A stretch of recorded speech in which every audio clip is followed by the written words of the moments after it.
ಈಗ ನಾವು ಕೂಡ ಇಲ್ಲಿ ಡಾಕ್ಟರ್ ನರ್ಸಾರೆಡ್ಡಿ ಅವ್ರ ಹತ್ರ ಕೂಡ ಮಾತಾಡ್ತೀವಿ. ಬಹಳ ಅವ್ರಿಗೆ ದೊಡ್ಡ ಸಮಸ್ಯೆ ಈ ಫೀಲ್ಡ್ ಅಲ್ಲಿ ನಕಲಿ ವೈದ್ಯರು. ಸೊ ಈಗ ತಡೆಗಟ್ಟೋಕ್ ಸರ್ಕಾರ ಕೂಡ ಪ್ರಯತ್ನ ಮಾಡ್ತಾ ಇಲ್ಲ, ಅವೆಲ್ಲ ಆಗ್ತಿಲ್ಲ. ಬಟ್ ಜನ ತೀರ್ಮಾನ ಮಾಡಿದ್ರೆ ಅವರೇ ಹೋಗದೆ ಇದ್ರೆ ಆಯ್ತಷ್ಟೇ. ಹೌದೌದೌದು. ಏನ್ ಜನಕ್ಕೆ ಅವ್ರಿಗೆ ಹೇಳ್ತೀರಿ, ಏನ್ ಕತೆ? ಶಿವಣ್ಣ, ಈಗ ಜನ ಏನಾಗಿದೆ ಅಂತ ಹೇಳಿದ್ರೆ ನೋಡಿ, ಒಂದ್ ಕತೆ ಹೇಳ್ತೀನಿ ನಿಮಗೆ. ನಿಜವಾಗ್ಲೂ ಆಗಿರೋ ಘಟನೆ ಇದು. ಬೆಂಗಳೂರು ಮೆಡಿಕಲ್ ಕಾಲೇಜಲ್ಲಿ ಓದಿದಂತ ವಿದ್ಯಾರ್ಥಿ, MBBS MS ಮೆರಿಟ್ ವಿದ್ಯಾರ್ಥಿ, ಒಬ್ಬ ಹಳ್ಳಿ ಹುಡುಗ MS ಮುಗಿದ್ಮೇಲೆ ಸರ್ಜನ್ ಆದ್ಮೇಲೆ ಅವನಿಗೆ ಫಿಶರ್ ಆಗಿದೆ, ಸಿಂಪಲ್ ಫಿಶರ್ ಆಗಿದೆ. ಅವನು ಹೋಗ್ತಾನೆ ನಕಲಿ ವೈದ್ಯ ಇರುತ್ತೆ. ಶಿವಣ್ಣ, ಹೆಂಗಿದು ಅಂತ ಸಮಸ್ಯೆ? ಸತ್ಯ ನಡೆದಿರೋ ನೈಜ ಘಟನೆ ಇದು. ಅವನು ಹೋಗ್ತಾನೆ ನಕಲಿ ವೈದ್ಯರ ಹತ್ರ. ಅವನು ಹೋಗಿ ನಕಲಿ ವೈದ್ಯರ ಹತ್ರ ಏನಾಗುತ್ತೆ, ಆ ನಕಲಿ ವೈದ್ಯರು ಏನ್ ಮಾಡ್ತಾರೆ, ಈ ಗುದದ್ವಾರದಲ್ಲಿ ಮಸಲ್ಸ್ ಇರುತ್ತೆ, ಮಾಂಸಖಂಡಗಳಿರುತ್ತೆ, ಅದನ್ನ ಕಟ್ ಮಾಡ್ಬಿಡ್ತಾರೆ. ಶಿವಣ್ಣ, ಕಟ್ ಆಗಿ ಅವನಿಗೆ ಮೋಷನ್ ಕಂಟ್ರೋಲ್ ತಗೋಗುತ್ತೆ. MS ಸರ್ಜನ್ ನಕಲಿ ವೈದ್ಯ ಹೋಗ್ತಾನೆ. ನಮ್ಮ ಸಾಮಾನ್ಯ ಜನರ ಕತೆ ಬಿಡಿ, ಕಟ್ ಮಾಡ್ಬಿಟ್ಟು ಮೋಷನ್ ಕಂಟ್ರೋಲ್ ತಗೋಗುತ್ತೆ. ಅವಾಗ ಏನ್ ಮಾಡ್ಬೇಕು ಇವನು?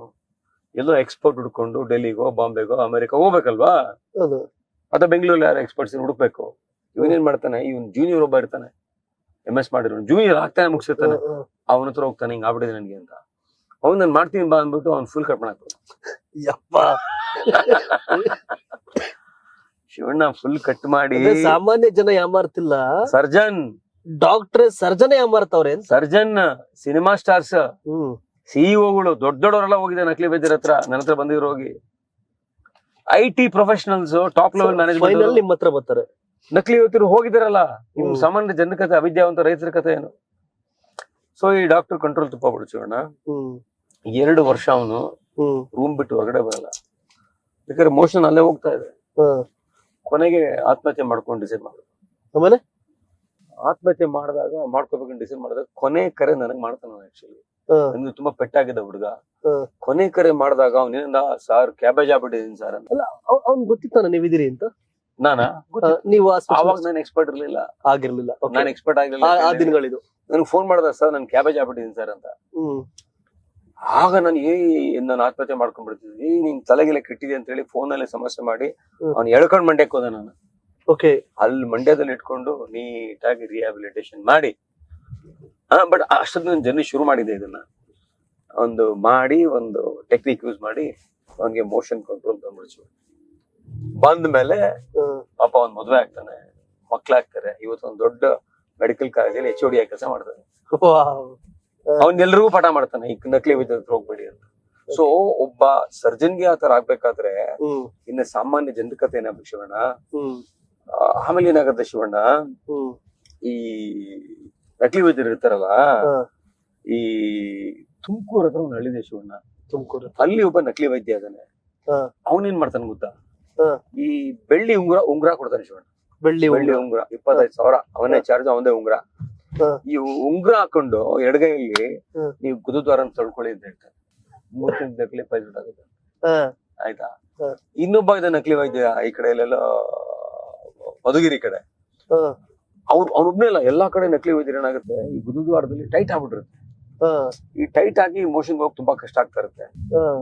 ಆವಾಗ ಏನ್ ಮಾಡ್ತಾರೆ, ಈ ಎತ್ತಿನ ಕೊಂಬು ಇರುತ್ತಲ್ಲ, ಎತ್ತಿಂದ ಕೊಂಬು, ಕೊಂಬನ್ನಿಟ್ಟು ಅದನ್ನ ಅಗಲ ಮಾಡಕ್ ಹೋಗ್ತಾರೆ. ಎಷ್ಟೋ ಜನ ಅಗಲ ಮಾಡಕ್ ಹೋಗಿ ಏನ್ ಮಾಡಿದಾರೆ, ಕರೆಂಟ್ ತೂತ್ ಮಾಡಿದ್ರೆ. ತೂತ್ ಮಾಡಿ ನನ್ನ ಹತ್ರ ಒಂದ್ ಕೇಸ್ ಬಂದಿತ್ತು ಈ ತರ, ಗೊತ್ತಾಯ್ತಲ್ವಾ?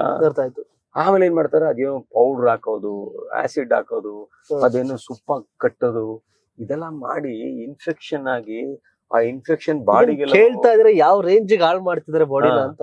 ಅದ್ ಇನ್ಫೆಕ್ಷನ್ ಎಲ್ಲ ಬಾಡಿಗೆ ಹೋಗಿ ಎಷ್ಟೋ ಜನ ಪ್ರಾಣ ಕಳ್ಕೊಂಡಿದ್ದಾರೆ ಶಿವಣ್ಣ. ಪ್ರಾಣ ಹೋಗಿದೆ. ಈಗ ಮೊನ್ನೆ ಒಂದು ಡಾಕ್ಟರ್ ಸ್ವಂತ ಅಣ್ಣ ಬೆಂಗಳೂರಲ್ಲಿ, ನಮ್ ತುಂಬಾ ಬೇಕಾಗಿರೋ ಡಾಕ್ಟರ್, ಸ್ಪೆಷಲೈಸ್ಡ್ ಡಾಕ್ಟರ್, ಅವ್ರ ಅಣ್ಣ ಕಾಂಟ್ರಾಕ್ಟರ್, ಮಗಳ MBBS ಶಿವಣ್ಣ, ಮಗ ಇಂಜಿನಿಯರ್, ಅವರು ಕಾಂಟ್ರಾಕ್ಟರ್. ಅವರು ನಕಲಿ ವೈದ್ಯರ ಹತ್ರ ಹೋಗಿ ಅದೇನೋ ಮುದ್ದಾಕ್ಸ್ಕೊಂಡು, ಡಯಾಬಿಟಿಸ್ ಬೇರೆ ಅವ್ರಿಗೆ, ಫುಲ್ ಇನ್ಫೆಕ್ಷನ್ ಆಗಿ ಶಿವಣ್ಣ, ಪ್ರೈವೇಟ್ ಪಾರ್ಟ್ಸ್ ಅದೆಲ್ಲ ಕೊಡ್ತು ಹೋಗ್ಬಿಟ್ಟಿತ್ತು. ಅರ್ಥ ಆಯ್ತಲ್ವಾ? ಅದೆಲ್ಲ ಕೊಡ್ತು ಹೋಗ್ಬಿಟ್ಟು ಶಿವಣ್ಣ. ಹಾಗಾಗಿ ಬಹಳ ಒಂದು ಸಮಸ್ಯೆ ಇದೆ ನಕಲಿ ವೈದ್ಯರದು. ಅವ್ರು ಏನೇನ್ ಹಾಕ್ತಾರೋ, ಏನೇನ್ ಕಟ್ತಾರೋ ದೇವ್ರೇ ಬಲ್ಲ. ಸೊ ಇದು ಬಹಳ ಸೀರಿಯಸ್ ಆದ ವಿಷಯ. ಅದಕ್ಕೋಸ್ಕರನೇ ಈಗ ನನ್ಗೆ ಅನ್ಸಿದ್ದೇನ್ ಗೊತ್ತಾ, ಬಾಗೇಪಲ್ಲಿಗೆ ಹೋಗ್ತಾರೆ. ಮೂಲ ವ್ಯಾಧಿ ಸಮಸ್ಯೆ ಅವನ್ಗೆ ಎಷ್ಟು ದೊಡ್ಡ ಸಮಸ್ಯೆ ಕಾಡುತ್ತೆ, ಈ ಮೂಲ ವ್ಯಾಧಿ ಹೆಸರಲ್ಲಿ ಚಿಕಿತ್ಸೆ ಕೊಡೋ ನಕಲಿ ವೈದ್ಯರದ್ದು ದೊಡ್ಡ ಸಮಸ್ಯೆ ಅಂತ. ದೊಡ್ಡ ಸಮಸ್ಯೆ. ಈಗ ಬಾಗೇಪಲ್ಲಿ ಇವಾಗ ನಾವು ಕ್ಯಾಂಪ ಬಾಗೇಪಲ್ಲಿ ಶಿವಣ್ಣ ನಾನ್ ಯಾಕೆ ಹೋಗ್ತಾ ಇದೀನಿ ಅಂದ್ರೆ, ನಾನು ಮಂಡ್ಯ ಜಿಲ್ಲೆಯಲ್ಲಿ ಇದ್ದಾಗ ಕೆಲಸ ಮಾಡ್ಬೇಕಾದ್ರೆ ಮಂಡ್ಯದ ಎಲ್ಲಾ ತಾಲೂಕುಗಳು ಮತ್ತೆ ಮಂಡ್ಯ ಗಂಟ್ಕೊಂಡ ಚಾಮರಾಜನಗರ ಜಿಲ್ಲೆ, ತುಮಕೂರು ಜಿಲ್ಲೆ, ರಾಮನಗರ ಜಿಲ್ಲೆ, ಮೈಸೂರು ಜಿಲ್ಲೆ, ಈ ಕಡೆ ಎಲ್ಲ ನಾನು ಕ್ಯಾಂಪ್ ಮಾಡಿದ್ದೀನಿ ಶಿವಣ್ಣ. ಸುಮಾರು 21 ಲಕ್ಷ ಕುಟುಂಬಗಳನ್ನ ಮನೆ ಬಾಗಿಲನ್ನ ತಲುಪಿದೀವಿ.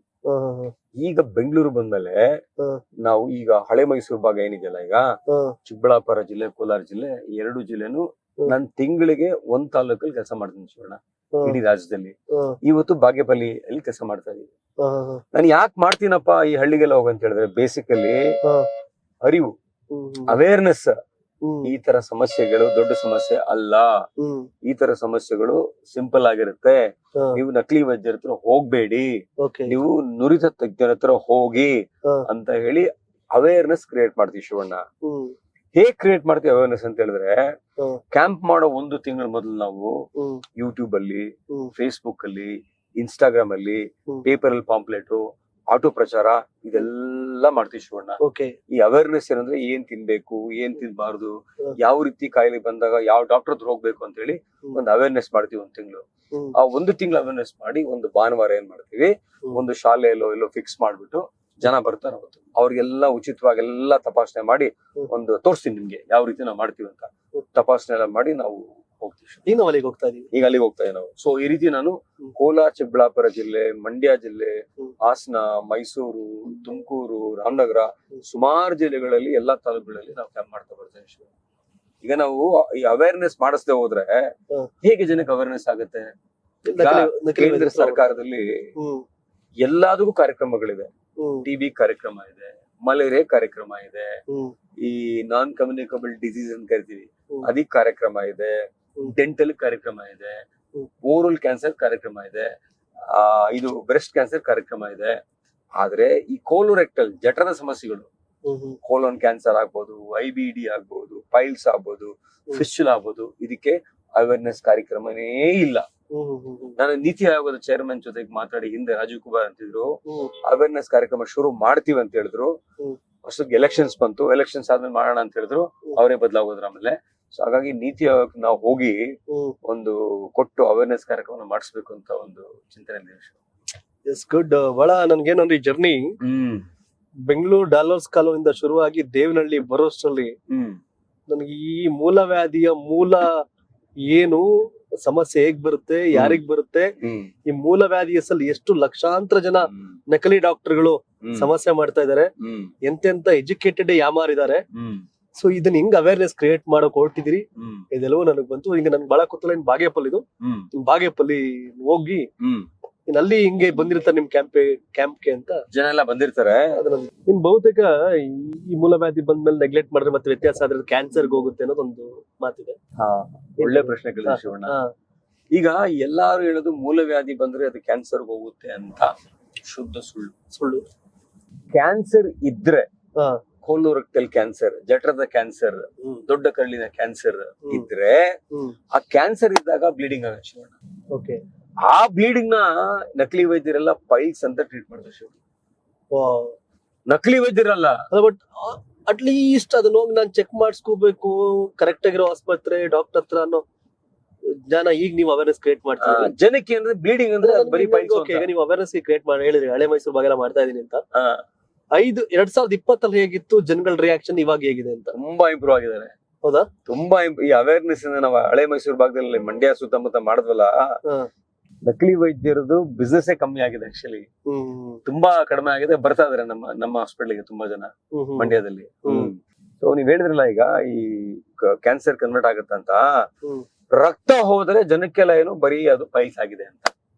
ಅದಕ್ಕೆ ಏನ್ ಮಾಡ್ತಾರೆ, ನಕಲಿ ವೈದ್ಯರ ಹತ್ರ ಹೋಗ್ತಾರೆ. ಅವನ್ ಏನ್ ಮಾಡ್ತಾನೆ, ಮದ್ದು, ಪೌಡ್ರು, ದಾರ ಕಟ್ಟೋದು, ಏನೇನೋ ಮಾಡ್ತಾ ಇರ್ತಾನೆ. ಕೊನೆಗೆ ಏನ್ ಮಾಡ್ತಾರೆ, ಅವ್ರು ಏನು ರಿಸಲ್ಟ್ ಸಿಗಲ್ಲ. ಸಣ್ಣ ಆಗ್ತಾ ಇರ್ತಾರೆ, ಬೇದಿ ಆಗ್ತಾ ಇರುತ್ತೆ, ಕಾನ್ಸ್ಟಿಪೇಷನ್ ಆಗ್ತಾ ಇರುತ್ತೆ, ರಕ್ತ ಹೋಗ್ತಾ ಇರುತ್ತೆ, ಹೊಟ್ಟೆ ಕಮ್ಮಿ ಆಗ್ತಾ ಇರುತ್ತೆ. ಆವಾಗ ನನ್ಗೆ ಈ ತರ ಆಗ್ಬಿಟ್ಟಿದೆ ನೋಡ್ ಬರ್ತಾರೆ. ಅಷ್ಟೊತ್ತಿಗೆ ಕೈ ಮೀರೋಗಿರುತ್ತೆ. ಯಾಕಂದ್ರೆ ದೇಶದಲ್ಲಿ ಒಂದೇ ಒಂದು ಕ್ಯಾನ್ಸರ್ ಅಂದ್ರೆ ಕೋಲೋರೆಕ್ಟಲ್ ಕ್ಯಾನ್ಸರ್, ದೊಡ್ಡ ಕರಳಿನ ಕ್ಯಾನ್ಸರ್ ಲೇಟ್ ಆಗಿ ಡಯಾಗ್ನೋಸ್ ಆಗ್ತಾ ಇರೋದು. 78% 100ಕ್ಕೆ ಲೇಟ್ ಆಗಿ ಡಯಾಗ್ನೋಸ್ ಆಗ್ತಾ ಇರೋದು ಇಂಡಿಯಾದಲ್ಲಿ ಕೋಲೋರೆಕ್ಟಲ್ ಕ್ಯಾನ್ಸರ್.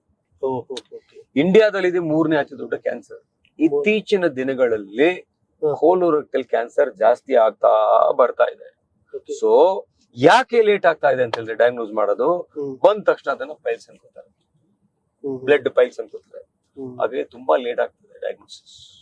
ಎಸ್, ದೇಶದ ಕ್ಯಾನ್ಸರ್, ನಮ್ಮ ದೇಶದಲ್ಲಿ ಕ್ಯಾನ್ಸರ್ 3ನೇ ಅತಿ ದೊಡ್ಡ ಸಮಸ್ಯೆ ಈ ಕರುಳಿನ ಕ್ಯಾನ್ಸರ್. ನೀವು ಪೈಲ್ಸ್ ಅಂತ ಮೂಲ ವ್ಯಾಧಿ ಹತ್ರ ಅವ್ನು ಪೈಲ್ಸ್ ಅನ್ಬಿಟ್ಟು ಚಿಕಿತ್ಸೆ ಕೊಟ್ಬಿಡ್ತಾನೆ. ಬಟ್ ನೇರವಾಗಿ ಸಂಬಂಧಪಟ್ಟಂತ ಕಡೆ ಹೋದಾಗ ನಿಮ್ಗೆ ಅದು ಏನು ಅಂತ ರಿಯಾಲಿಟಿ ಗೊತ್ತಾಗುತ್ತೆ. ಸೊ ಹಾಗಾಗಿ ಎಲ್ಲಾ ಪೈಲ್ಸ್ ಅಲ್ಲ, ಅದು ಕ್ಯಾನ್ಸರ್ ನ ಪೈಲ್ಸ್ ಅಂತ ಟ್ರೀಟ್ಮೆಂಟ್ ತಗೊಂಡ್ರೆ ಬೇಗ ನಾವು ಟ್ರೀಟ್ಮೆಂಟ್ ತಗೊಂಡ್ರೆ ಟಿಕೆಟ್ ತಗೋಬೇಕಾಗುತ್ತೆ. ಹೌದೌದೌದು. ಸೊ ಹಾಗಾಗಿ ಆರೋಗ್ಯದ ಬಗ್ಗೆ ನೆಗ್ಲೆಕ್ಟ್ ಬೇಡ. ನಾನು ಮೂಲ ವ್ಯಾಧಿಯ ವ್ಯಾಪ್ತಿ ಈ ಮಟ್ಟಿಗಿದೆ ಅಂತ ಗೊತ್ತಿರ್ಲಿಲ್ಲ. ಹೌದೌದು. ಡಾಕ್ಟರ್ ನರ್ಸಾರೆಡ್ಡಿ ಅವರು ಹೇಳ್ತಾ ಇದ್ರಲ್ಲ, 60-70 ಜನಕ್ಕೆ ಏನೇ ಸಮಸ್ಯೆ ಇರೋ ಮೂಲ ವ್ಯಾಧಿ ಸಮಸ್ಯೆ ಕೂಡ ಇರುತ್ತೆ. ಆಮೇಲೆ ಇನ್ನೊಂದು ಶಿವಣ್ಣ, ನಾನು ಈ ಒಂದು ವಾಹಿನಿಯ ಮುಖಾಂತರ ಏನ್ ಮೆಸೇಜ್ ಕೊಡ್ತಾ ಇದ್ದೀನಿ ಜನಕ್ಕೆ ಅಂತ ಹೇಳಿದ್ರೆ, ಯಾರಿಗೆ ಆಗ್ಲಿ ರಕ್ತ ಹೋದ್ರೆ ಅದನ್ನ ನೆಗ್ಲೆಕ್ಟ್ ಮಾಡಬೇಡಿ. ಅದು ಕೋಲಾನ್ ಕ್ಯಾನ್ಸರ್ ಆಗಿರಬಹುದು, ಅಲ್ಸರೇಟಿವ್ ಕೊಲೈಟಿಸ್ ಆಗಿರಬಹುದು, ಕ್ರಾನ್ಸ್ ಡಿಸೀಸ್ ಆಗಿರಬಹುದು, ಬೇರೆ ಏನಾದ್ರು ಕಾಯಿಲೆ ಇರಬಹುದು ಒಳಗೆ. ದಯವಿಟ್ಟು ನೀವು ನುರಿತ ತಜ್ಞರ ಹತ್ರ ಹೋಗಿ ಪರೀಕ್ಷೆ ಮಾಡಿಸ್ಕೋಬೇಕು ಅಂತ ಮೆಸೇಜ್ ಕೊಡ್ತಾ ಇದೀನಿ. ಇನ್ನು ಈ ಏನೋ ಮಧ್ಯೆ ಮಾತಾಡ್ತಾ ಒಂದು ಪ್ರಶ್ನೆ, IBD ಅನ್ನೋದೇನೋ ಪ್ರಶ್ನೆ. IBD ಶಿವಣ್ಣ, IBD ಅಂದ್ರೆ ಇನ್ಫ್ಲಾಮೇಟರಿ ಬೌಲ್ ಡಿಸೀಸ್ ಅಂತ. ಅಂದ್ರೆ ಕರಳು, ದೊಡ್ಡ ಕರಳು ಮತ್ತೆ ಸಣ್ಣ ಕರಳಿಗೆ ಅದು ಆಗತ್ತೆ, ಗೊತ್ತಾಯ್ತಲ್ವಾ? IBD ನಲ್ಲಿ 2 ವೇರಿಯಂಟ್ ಇದೆ ಶಿವಣ್ಣ. ಒಂದು ಅಲ್ಸರೇಟಿವ್ ಕೊಲೈಟಿಸ್ ಅಂತ, ಒಂದು ಕ್ರಾನ್ಸ್ ಡಿಸೀಸ್ ಅಂತ. ಅಲ್ಸರೇಟಿವ್ ಕೊಲೈಟಿಸ್ ದೊಡ್ಡ ಕರಳಿಗೆ ಹೋಗುತ್ತೆ, ಕ್ರಾನ್ಸ್ ಡಿಸೀಸ್ ದೊಡ್ಡ ಕರಳು, ಸಣ್ಣ ಕರಳು, ಬಾಯಿ, ಮೂಳೆ ಎಲ್ಲದಕ್ಕೆ ಹೋಗುತ್ತೆ. ಇದೇನಾಗ್ತಾ ಇದೆ ಇತ್ತೀಚಿನ ದಿನಗಳಲ್ಲಿ ಶಿವಣ್ಣ, ನಾವೆಲ್ಲ ಓದ್ಬೇಕಾದ್ರೆ ನಾನು ಒಂದು ಕೇಸು ನೋಡಿರ್ಲಿಲ್ಲ ಆಕ್ಚುಲಿ MBBS ಮಾಡ್ಬೇಕಾದ್ರೆ. ಮಂಡ್ಯದಲ್ಲಿ ನಾನು ಮೆಡಿಕಲ್ ಕಾಲೇಜಲ್ಲಿ ಕೆಲಸ ಮಾಡ್ತಾ ಇದ್ದೆ, ಆಗ್ಲೂ ನಾನು ಒಂದ್ ಕೇಸು ನೋಡಿರ್ಲಿಲ್ಲ ಈ IBD ಅಂತ. ಅಥವಾ ಇತ್ತು, ನಾವು ಡಯಾಗ್ನೋಸಿಸ್ ಮಾಡಿಲ್ಲ ಗೊತ್ತಿಲ್ಲ. 16 ವರ್ಷದ ಹಿಂದೆ ಶಿವಣ್ಣ 0.5% ಇತ್ತು ಇಂಡಿಯಾದಲ್ಲಿ. 0.5% ಇದು ಇವತ್ತದು 5% ಹೋಗಿದೆ. 5% India's population, 5% of India's population ಹೋಗಿದೆ. ನಾನು 86 kg ಇದ್ದವಳು 71 kg ಬಂದಿದ್ದೀನಿ. ವಯಸ್ಸಾದ್ಮೇಲೆ ಸ್ಮಾರ್ಟ್ ಆಗಿ ಕಾಣ್ತೀರಾ ಅಂದ್ರೆ ಜಿನ್ನಿ. 126 kg ವೇಟ್ ಇದ್ದು ನಾವು ಈಗ 114 kg ಲೆಕ್ಕ ಬಂದಿದ್ದೀವಿ. ಯಾವುದೇ ಸೈಡ್ ಎಫೆಕ್ಟ್ ಆಗಿಲ್ಲ. 84ರಿಂದ 50 kg ಬಂದೆ, ಆಮೇಲೂ ಸಣ್ಣಗೆ ಫಿಟ್ ಆಗಿದ್ದೀನಿ. ಅದಕ್ಕೆ ನಾನು ಯೂಸ್ ಮಾಡ್ತಾ ಇರೋದು ಜೀನಿ ಸ್ಲಿಮ್. 84ರಿಂದ 50 kg ಬಂದೆ, ಆಮೇಲೂ ಸಣ್ಣಗೆ ಫಿಟ್ ಆಗಿದ್ದೀನಿ. ಅದಕ್ಕೆ ನಾನು ಯೂಸ್ ಮಾಡ್ತಾ ಇರೋದು ಜೀನಿ ಸ್ಲಿಮ್. ಸಣ್ಣ ಆಗಕ್ಕೆ ಜೀನಿ ಸ್ಲಿಮ್ ಯೂಸ್ ಮಾಡದೆ ಹೆಲ್ದಿನೂ ಅದೇ. ನೀವು ಸಣ್ಣ ಆಗ್ಬೇಕಾ, ಹೆಲ್ದಿ ಆಗ್ಬೇಕಾ? ಹಾಗಿದ್ರೆ ಜೀನಿ ಸ್ಲಿಮ್ ಯೂಸ್ ಮಾಡಿ. ಸಣ್ಣ ಆಗೋದಕ್ಕೆ ಯಾವುದೋ ಪ್ರಾಡಕ್ಟ್ ಹೇಳ್ತಾ ಇದ್ದಾಳೆ, ಏನಾದರೂ ಸೈಡ್ ಎಫೆಕ್ಟ್ಸ್ ಇದೆ ಅಂತ ಯೋಚನೆ ಮಾಡ್ತಾ ಇದ್ದೀರಾ? ಖಂಡಿತ ಇಲ್ಲ, ಯಾಕಂದ್ರೆ ಇದು ಕೆಮಿಕಲ್ ಫ್ರೀ. ಸಣ್ಣ ಆಗಬೇಕು ಅಂದ್ರೆ ಜೀನಿ ಸ್ಲಿಮ್ ಯೂಸ್ ಮಾಡಿ. ಹೆಚ್ಚಿನ ಮಾಹಿತಿಗೆ ಕೆಳಗೆ ಡಿಸ್ಪ್ಲೇ ಆಗ್ತಿರೋ ನಂಬರ್ಗೆ ಕಾಲ್ ಮಾಡಿ.